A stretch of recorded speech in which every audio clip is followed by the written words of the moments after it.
মাত্র 3 সেকেন্ডের ভূমিকম্প পুরো পৃথিবীটাকে নাড়িয়ে চাড়িয়ে মানুষকে আতঙ্কে ফেলে দিয়েছে। আল্লাহ চাইলে কি না পারে। এই ভূমিকম্প কেন হচ্ছে?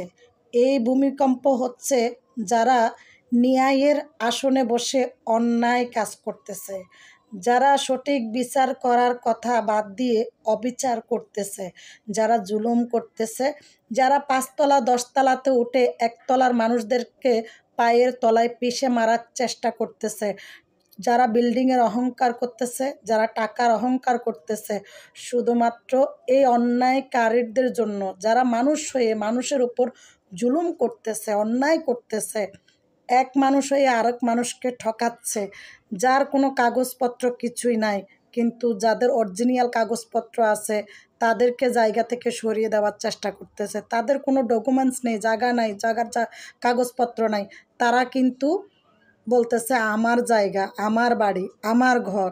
হ্যাঁ, আর একের পর এক বিভিন্ন মামলা হামলা দিয়ে মানুষকে হয়রানি করে। এই ধরনের জুলুম অত্যাচার আল্লাহ পাক সহ্য করতে না পায়রা পুরো পৃথিবীটাকে 3 সেকেন্ডে কাঁপিয়ে দিয়েছে। কারণ একজন পাপ করলে শত হাজার কোটি কোটি মানুষ ভুক্তভোগী হয়। একজনের পাপের কারণে কিন্তু পুরো পৃথিবীর মানুষ শাস্তি পায়। এটাই হচ্ছে মানুষ, তারপরও বোঝার ক্ষমতা রাখে না। আল্লাহ চাইলে না এগুলো কোনো বিষয় না। এই যে 10 তলা 5 তলা এগুলো কোনো বিষয় না। তোমার কোটি কোটি টাকা এগুলো কোনো কিছুই না, কিছুই যাবে না। দেখছো তো ভূমিকম্পর জন্য 10 তলা থেকে বের হয়ে রাস্তায় গিয়ে দাঁড়িয়ে আছো। হ্যাঁ, টাকার গৌরম তো সাথে নিতে পারো নাই, পারছো? ওইভাবে যদি ধুমড়ে মুচড়ে পড়ে যাইতো সব শেষ। তাহলে কিসের এত অহংকার করো দুদিনের দুনিয়াতে?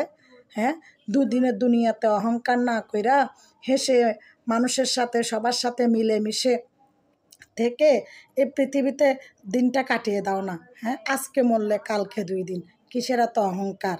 এখানে তোমার কিছু না, তোমার কোটি কোটি টাকা এগুলো তোমার না, তোমার বিল্ডিং এগুলো তোমার না, তোমার কারি কারি গাড়ি বাড়ি এগুলো কিচ্ছু তোমার না। এগুলো সব পৃথিবীতে রেখে এই দেহটা লইয়া তারপরে যাইতে হইব। তারপরে এই যে দুনিয়াতে এত কিছু করতেছ না, এত জুলুম অত্যাচার, এত খারাপ কাজ পাপ কাজ করতেছ, এ সব কিছুর হিসাব দিতে হইব।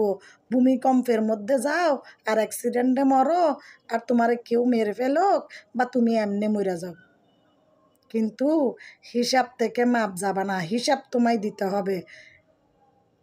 ন্যায়ের জায়গায় বসে অন্যায় কাজ করতেছ। হ্যাঁ, তুমি ন্যায় বিচার করার জন্য তোমাকে একটা সুযোগ দিছে আল্লাহ, তুমি সেইখানে ন্যায় বিচার না করে টাকার কাছে বিক্রি হয়ে অন্যায় বিচার করো।